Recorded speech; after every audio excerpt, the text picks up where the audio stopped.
आप सभी भाई बहनों को जो भी इस वीडियो को देख रहे हैं, पहले तो मेरा प्यार भरा नमस्कार जी।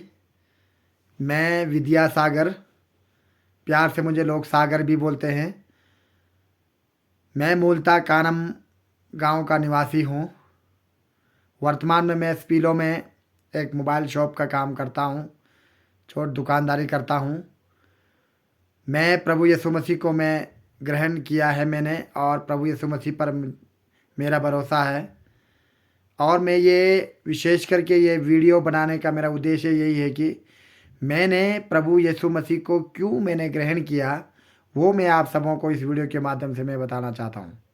वर्ष 2007 में मेरी मैरिज हुई, और मैरिज होने के बाद नियर बाई 4.5 साल मेरे कोई बच्चे भी नहीं हुए। और हालांकि हमने कई टेस्ट करवाए, बहुत सारे डॉक्टरों से मैंने टेस्ट करवाया, और बंगाली डॉक्टर होते थे, कई देवी देवता के पास मैं गया था, क्योंकि मेरे पास कोई साधन नहीं था। और मैं ये सोचता था कि कैसे जो है मेरे जीवन की ये समस्या समाप्त हो जाएगी।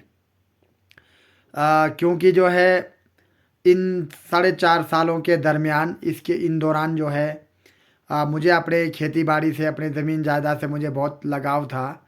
और मैं हमेशा ही बचपन से मेरा सोच यही था कि मैं जो है अपनी ज़मीन जायदाद को कभी दूसरे के हाथ में नहीं दूंगा, और मैं इसको अच्छा बनाऊंगा। जितना मेरा मुझसे हो सकेगा, जितना मैं कर पाऊंगा, मैं उतना अच्छा से करूंगा। और मेरे पास भले ही पैसे भी नहीं होते थे, लेकिन मैं खुद अकेला जा कर के भी वहाँ पर अपने खेतों में मैंने काम भी किया है। क्यारियों को बनाया है, पत्थरों को तोड़ा है, और एक वर्ष जो है क्यारियों को बनाकर थोड़े से पैसे जुटाकर, किसी से पैसे लेकर जो है मैंने पौधों को भी लगाया है। कहने का मतलब, मुझे अपने ज़मीन जायदाद से बहुत लगाव था। वो इसीलिए था क्योंकि वो जो ज़मीन जायदाद था, मेरे माँ बाप ने, मेरे पूर्वजों ने बहुत मेहनत से उनको सुरक्षित रखा था, संभाल के रखा था। भले ही वो उन्होंने मेरे पापा जी ने जो है ज़मीन उन्होंने नौतड़ में ली, सरकार के द्वारा जिस माध्यम से हमें मिलता है। तो भले ही उन्होंने ले के रखा, नहीं बना पाए फलदार, लेकिन मेरा ये विचार था कि जो मेरे पापा जी नहीं बना पाए, उसको मैं फलदार करूँगा, अच्छा करूँगा। वहाँ से मेरा इनकम सोर्स होगा, इनकम जनरेट हो जाएगा। इन सारी बातों को मैं लेकर हमेशा, मेरे बचपन से यही सोच था कि मैं ऐसा काम करूँगा। तो मैं जब भी जब मैं स्कूल में पढ़ता था, तो जैसे हमारे किन्नौर में जनवरी और फरवरी का महीना में छुट्टियां होती है, और ये अगस्त में भी 1 सप्ताह का मानसून ब्रेक भी होता है। तो मैं क्या करता था, अपने पढ़ाई के साथ साथ मैं अपने खेतों में भी जाता था, और वहाँ पर काम करता, क्यारियाँ बनाता था। और कहीं से पेड़ पौधे, जैसे जंगली पेड़ पौधे, तो उनको ला करके मैं कभी लगाता था, उनको पौधे पानी देता था, काफ़ी मेहनत करता था। मैं ये सब, मेरे अंदर ये विचार था कि मैं मेरे पूर्वजों के जो ज़मीन जायदाद थी, इनको मैं सुरक्षित रखूँगा और भी अच्छा करूँगा। तो शादी के बाद वर्ष 2007 में मेरी जब शादी हुई, उसके बाद 4.5 साल मेरे बच्चे भी नहीं हुए, और तब भी मैं लगा रहता था। तब भी मैं उस खेतों की ओर मेरा ध्यान होता ही था। तो मैं अपनी वाइफ के साथ अपनी मम्मी जी को भी लेकर मैं जाता था, और हम तीन वहाँ पर अपना लंच ब्रेक लेके वहाँ पर दिन भर हम काम करते थे। और लोग हमें ताने मारते थे, ये बोलते थे कि भाई इनके तो बच्चे भी नहीं हैं, और ये ज़मीन जायदाद बना रहे हैं, क्यारियाँ बना रहे हैं, पौधे लगा रहे हैं, कर क्या रहे हैं, किसके लिए कर रहे हैं। लेकिन मुझे कोई चिंता नहीं थी।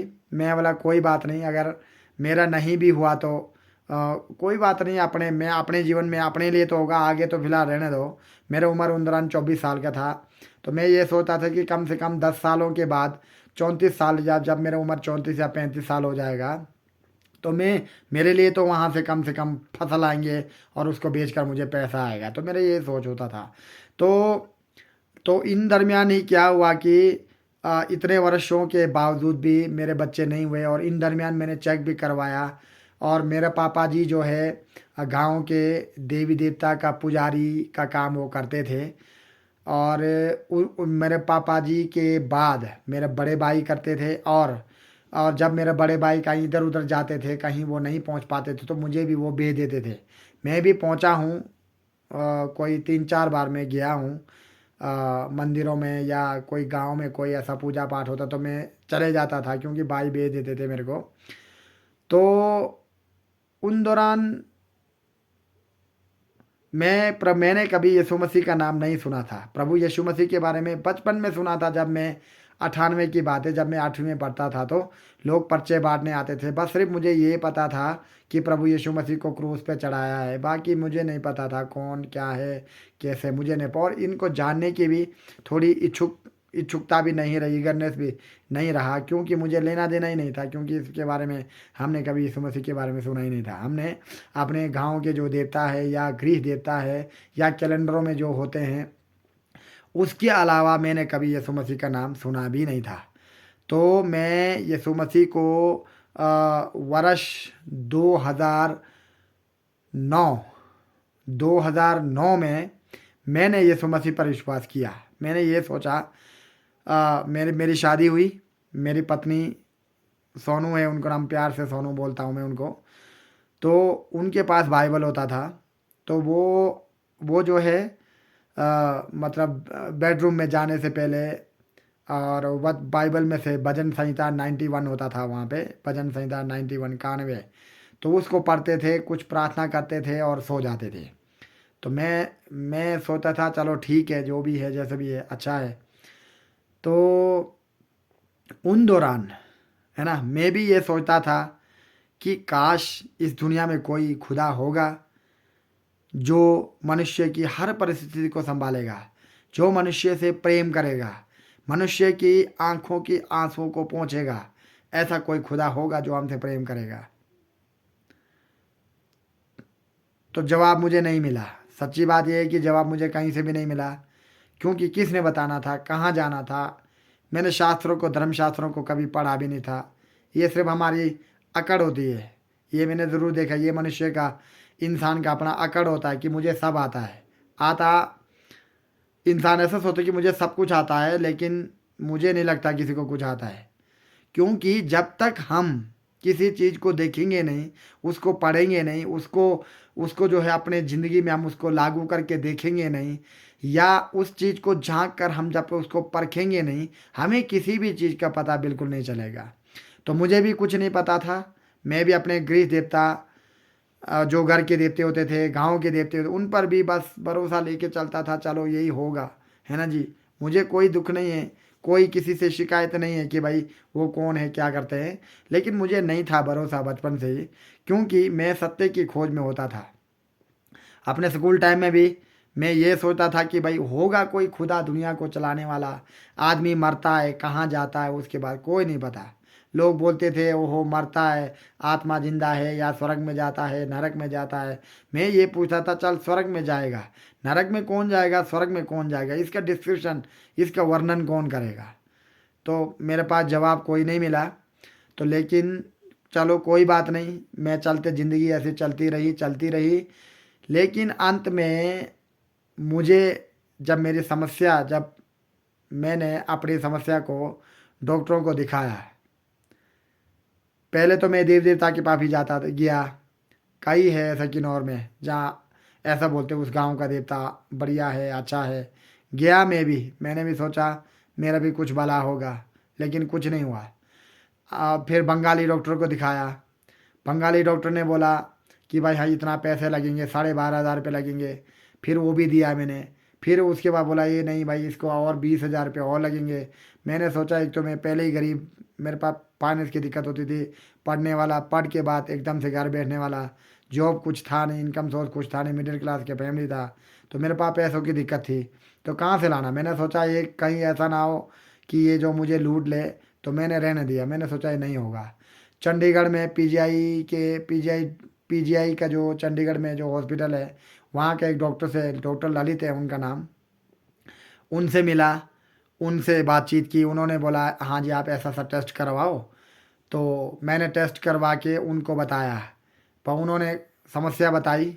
उन्होंने बोला कि भाई ये मुश्किल है, ये नहीं होगा, मतलब साइंटिफिक तौर पर या कोई दवाई के तौर पर जो मेडिकल मेडिकल की जो बातें हैं उन बातों को लेकर तो ये इम्पॉसिबल है। लेकिन वो बता रहे थे मेरे को कि भाई कोई जो है देवी देवता का प्रकोप हो सकता है, और मतलब ये जो दवाई से तो ये होगा नहीं, पॉसिबल नहीं है, ट्रीटमेंट से पॉसिबल नहीं है। तो उन्होंने तब भी उन्होंने बोला कि ये दवाइयाँ लिख देता हूँ, आप ले लेना, खाते रहना। तो मैंने मन में सोचा, जब ये बोल रहे हैं कि कुछ कमी है तेरे बॉडी में, जो भी होगा, तो अ, तो क्यों खाना, मैंने सोचा उस दवाई को खाना ही क्यों। तो मैंने लिया ही नहीं, वो दवाई लाया और वापस आ गया। मैंने प्रभु यीशु मसीह को, मेरे वाइफ का बाइबल को लिया, मैंने पढ़ा। वहाँ पर आप भी चाहे तो पढ़ सकते हैं, है ना। वहाँ पर मत्ती रचित सुसमाचार में अध्याय 24 में वहाँ पर लिखा है कि अंत का समय कैसा होगा। प्रभु यीशु मसीह जब आएंगे तो कैसे आएंगे, बादलों पर। तो अंत का समय इस प्रकार से होगा। वहाँ पर बाइबल में कहा है कि जो है वो वर्ष, वहाँ पर बाइबल में मत्ती रचित सुसमाचार के 24 अध्याय में महासंकट काल का आरंभ लिखा है, वो मैंने पढ़ा। और वहाँ पर जो है अंत, इस दुनिया का अंत कैसा होगा वो लिखा, उसके बारे में लिखा है। मार्कुस का, वहाँ पे बाइबल की बात बता रहा हूँ मैं, मार्कुस का वहाँ पुस्तक है, उसका अध्याय 16, उसका 16 से 17 18 तक वहाँ पर ऐसा लिखा है कि जो लोग प्रभु यीशु मसीह पर विश्वास करेंगे उनका उद्धार होगा, हैं। और वो लोग बीमारों पर हाथ रखेंगे और वो चंगे हो जाएंगे। प्राणनाशक वस्तु भी पी जाएगा तो उनको कोई हानि नहीं होगा। तो मैंने सोचा अगर ऐसा होगा तो सच में ये खुदा होगा। मैंने अपने मन में सोचा अगर इस प्रकार से, अगर ऐसी कोई ऐसी बातें अगर सच में हो जाएगी, ये तो फिर खुदा ही कर सकता है। वो दुनिया का जो परमेश्वर है ऊपर, जिसको बोलते हैं हम, हमारे आसमान में जो रहने वाला परमेश्वर, उसको जिसको हम बोलते हैं, अगर मैंने सोचा ये जो काम अगर होगा, अगर ऐसा सच में होगा तो ये सच में खुदा ही कर सकता है। मुझे विश्वास होने लगा धीरे धीरे धीरे धीरे। फिर मैंने क्या किया, मैं एकदम विश्वास में मैं नहीं आ पाया, क्योंकि गांव की संस्कृति, कल्चर, बहुत सारे रीति रिवाज है। यहाँ पर मरते जीते समय कई कुछ बहुत कुछ बातें होती है। और हमारे किन्नौर में तो जो मेरा इलाका है, ये शिवशुमथो इलाका बोलते हैं इसको, 3 गांव का एक ही इलाका। तो यहाँ पर तो जब आदमी मरता है तो जब तक वो बुद्धिस्ट का लामा नहीं आता, कोई उस बॉडी को हाथ भी नहीं लगाते हैं, है ना, साइड में रख देते हैं। वो आते हैं, फिर उसको जो है अपना मंत्र पढ़कर जो कुछ भी करना वो करके फिर उनके हाथ में सौंप देते हैं परिवारजनों का, फिर वो लोग कुछ कर लेते हैं। तो मैंने सोचा कहीं मेरे घर में मेरे मम्मी जी भी थे बूढ़े, मेरे बुआ जी भी थे, शादी नहीं की थी उन्होंने, अपने घर में थे तो हम साथ ही रहते थे। तो मैंने सोचा मेरे घर में जो है इतने वृद्ध लोग भी रहते हैं, कहीं ये डेड हो गए तो फिर मैं क्या करूँगा। क्योंकि प्रभु यीशु मसीह पर विश्वास करने के बाद हमें पूजा पाठ में शरीक होने के लिए ये बाइबल नहीं बताता हमें। बाइबल हमें बताता है कि तू सत्य को जान और सत्य की ओर बढ़, है ना। फिर हमें जो है ये मूर्ति पूजा वगैरह व्यर्थ बातें, देवी देवताओं की आराधना में या उनके मंदिर मस्जिदों में जाना जो है हमें बाइबल अलाउ नहीं करता है। क्योंकि बाइबल कहता है कि परमेश्वर, तेरा परमेश्वर मैं हूँ, तू मुझे छोड़कर दूसरे को परमेश्वर करके नहीं मानना, क्योंकि तुझे मैं मिस्र के दास्तब में से छुड़ा कर लाया है, मैंने तुझे बनाया है, मैंने तुझे सृजा है। परमेश्वर का शब्द ऐसा बोलता है, बाइबल में लिखी है सारी बातें। तो मैं आपको इसीलिए बता रहा हूँ ताकि आप सबों को भी मेरे इस टेस्टमनी से आपको जो है आशीष मिले। और उसके बाद मैंने सोचा ऐसा एक वर्ष तक तो मैंने देखा कि कहीं ऐसा चलने वाला है कि नहीं है कि प्रभु पर भी विश्वास करो और अपना देवी देवता के पर सब अरे परे कहने का मतलब टोटली। तो मैंने देखा कि ये इम्पॉसिबल है, क्योंकि ऐसा हो ही नहीं सकता है कि हम प्रभु यीशु मसीह पर विश्वास करें और दुनिया पर विश्वास करें, ऐसा हो ही नहीं। तो मैंने अंत में दृढ़ निश्चय कर लिया कि मैं प्रभु यीशु मसीह को मानूंगा, मैं प्रभु यीशु मसीह पर विश्वास करूंगा, चाहे दुनिया मर्जी जो मर्जी करे, उससे मुझे कोई लेना देना नहीं है। क्योंकि मुझे भरोसा हो गया कि दुनिया का परमेश्वर ये है। मुझे ये भरोसा हो गया अगर परमेश्वर ऐसा कर सकता है, बीमारों पर हाथ रखकर चंगा कर, बीमारों को, कोई जो लोग विश्वास करेंगे यीशु मसीह पर, अगर कोई आदमी बीमार होगा हाथ रखेगा चंगा हो जाएगा, अगर ऐसा काम कर सकता है तो वो परमेश्वर है। मैंने सोचा अगर खुदा ऐसा कर सकता है तो वो मेरा समस्या भी ठीक करेगा। मुझे भरोसा हो गया। तो मैंने विश्वास में चलते रहा और मुझे बाइबल के बारे में ज्ञान है, सिर्फ पढ़ते रहता था, समझ में ज़्यादा नहीं आता था। हिंदी में बाइबल ट्रांसलेट हुआ है, हम सब लोग इसको समझ सकते हैं। मैं आप सबों को भी यही एक बात भी कहना चाहूँगा कि आप सब सिर्फ विश्वास के लिए, मैं ये नहीं कहूँगा कि आप यीशु मसीह में आओ या यीशु मसीह को विश्वास करो, पर बाइबल को एक बार इस धर्मशास्त्र को पढ़ के ज़रूर देखें। नॉलेज के लिए ही पढ़ें ज़रूर, लेकिन इसमें बहुत कुछ परमेश्वर के द्वारा वो बातें हम तक जो हमें मालूम नहीं होता वो बाइबल में लिखी गई है। तो बाइबल को पढ़ने से हमारी आंखें भी सच में खुल जाती है। तो मैं जो है इसी प्रकार मेरी ज़िंदगी चलता रहा और मैं जब बाइबल में पढ़ता रहता था कि परमेश्वर ने अब्राहम को भी जो है, अब्राहम का भी कोई बेटा नहीं था, बच्चा नहीं था उसका, तो क्योंकि उसकी पत्नी थी सारा, उसका नाम सारा था, उसकी आयु जो है 75 वर्ष की थी। उसका मासिक धर्म भी बंद था, लेकिन परमेश्वर ने, बाइबल में लिखा है, परमेश्वर ने उसको भी एक बेटा दिया उसी के कोख से। तो मैंने भी बोला, प्रभु यीशु, जब आप इतना काम कर सकते हैं तो आप मेरे जीवन में भी कर सकते हैं। मैंने बोला, खुदा, मैं दुआ करता था, प्रार्थना करता था, मैंने बोला, प्रभु आप जो है मेरे जीवन में भी ये समस्या मेरी ठीक कर दो। तो धीरे धीरे मैं प्रभु में बढ़ता गया। आफ्टर पूरे 4.5 साल के बाद मैं क्रिसमस डे गया था परवाणु चर्च में। तो परवाणु चर्च में मैं पहली बार क्रिसमस गया और वहाँ पर मुझे ऐसा महसूस हुआ, खुदा कुछ ना कुछ मुझे ज़रूर ब्लेस करेगा, ज़रूर आशीष करेगा। और वहाँ पर हम गए और वहाँ पर हमने मेरे वाइफ और मैंने ये निश्चय किया कि हम और सर्दी वहीं बैठ जाएंगे, क्योंकि मेरा जो गांव में जो कानम में जो घर था वो मिट्टी का बना हुआ था। तो एक मंजिल का था, थोड़ा बर्फ़ बर्फ़ का दिक्कत होता था, फेंकने को भी काफ़ी दिक्कत था, रास्ते के साथ था, तो परेशानी हो जाती थी। तो मैंने बोला मेरे वाइफ, हम वहीं रहेंगे 2 महीने के लिए। तो वहीं रहे। तो वहाँ रहने के बाद क्रिसमस डे के बाद हम वहीं रहे और खुदा ने, परमेश्वर ने कैसे कर दिया, किस तरह से कर दिया हमें नहीं पता। परमेश्वर ने ब्लेस किया हमें और मेरी वाइफ जो है वहाँ पर गर्भवती हुई और मैं इतना खुश हो गया। मैंने ना कोई दवाई खाई, ना कोई किसी प्रकार का उसके बाद ट्रीटमेंट किया, क्योंकि उस डॉक्टर ने मुझे बोल दिया था कि ये तेरा नहीं होगा। खुदा की मेहरबान से और ये आशीष मेरे जीवन में आई है। और लोग मेरे लिए वहाँ पर बहुत दुआ करते थे। हमारे पास्टर जी होते थे वहाँ पर परवाणु में, पास्टर अर्नेस्ट आर्नोल्ड जी है, वो पहले जब जिनसे मैंने बाइबल का अध्ययन लिया, उन्होंने मेरे लिए प्रार्थना की। और वहाँ के विशेष करके तो जो चर्च के जो वहाँ पर लोग होते थे उनसे मैं बहुत इम्प्रेस होता था। वो इसीलिए इम्प्रेस होता था क्योंकि उनके ज़िंदगी में खुदा का प्रेम था और मुझे सच में जो है उनके जीवन से परमेश्वर दिखता था। वो इसीलिए, क्योंकि भले ही वो जैसा मर्जी हो, लेकिन लोगों से जब वो प्रेम करते थे, बात करते थे, तो उनमें एक अलग कशिश होती थी। तो मैंने अपने अपने जीवन में जब तक मेरा जो 27-28 साल तब तक हुआ है, तो मेरा जो 28 सालों तक मैंने ऐसे, सच बोलूँ तो मैं ऐसा मनुष्य, मैंने ऐसा इंसान देखा ही नहीं। किसी न किसी मनुष्य के मन में खोट ज़रूर होता है, कुछ न कुछ वो गलत बातें करता है, मतलब अजीब सी हरकत उनके मन में होती है। तो लेकिन वहाँ बिल्कुल मुझे ऐसा लगा कि भाई ये बहुत अच्छे लोग हैं। तो मैं पहले तो उन वहाँ के लोगों से ही, जो खुदा को मानने वाले लोग हैं, उनके लोगों से ही मैं इम्प्रेस हो गया। चलो, खुदा ने मुझे बहुत आशीष किया है। और मैं आपको सच कहूँ, कोई मुझे वीडियो बनाने का शौक़ नहीं है। मैं इसीलिए बता रहा हूँ क्योंकि परमेश्वर, प्रभु यीशु मसीह ने मेरे जीवन में इतना बड़ा काम किया है। और परमेश्वर, जो बाइबल की वर्स है कि परमेश्वर कहते हैं कि मैं तेरा खुदा हूँ, मैं तुझे ना कभी छोड़ूंगा, ना कभी मैं तुझे त्यागूंगा। परमेश्वर का वचन कहता है कि आ, मैं तुझे अपने दाहिने हाथ से संभाल के रखूंगा। परमेश्वर का वचन कहता है कि जो तेरे आँखों में जो आंसू है, वो जो दुख है, जो विलाप है, वो सारे जाते रहेंगे।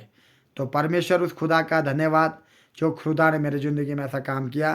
तो आज मैं प्रभु यीशु मसीह पर भरोसा करता हूँ, वो मेरा परमेश्वर है, मैं उसी पर भरोसा रखूँगा। और मैं मेरे इलाका में अपने सुमथो इलाके में, मेरा परिवार प्रभु यीशु मसीह को मानते हैं हम सारे परिवार। और खुदा के मेहरबान से हम अच्छे हैं, भले हैं। खुद उस खुदा को महिमा मिले। और आप सबों को भी जो भी इस वीडियो को देख रहे हैं, लाइक करेंगे, सब्सक्राइब भी करेंगे, वो और उस खुदा की आशीषें आप पर भी, खुदा आप पर भी अपनी आशीष और अपना बरकत बना रहे। तो मैं आप सबों के लिए मैं छोटा सा दुआ करना चाहूँगा। और मैं अपनी उन बातों के लिए मेरे खुदावंद प्रभु यीशु मसीह में आपका धन्यवाद करता हूँ प्रभु। आपने जो परमेश्वर प्रभु इतना बड़ा आशीष मेरे जीवन में किया है प्रभु। यीशु मसीह परमेश्वर आप खुदा हैं, आप स्वर्ग और पृथ्वी के परमेश्वर है प्रभु। आपने प्रभु मनुष्य जाति से प्रेम करना नहीं छोड़ा।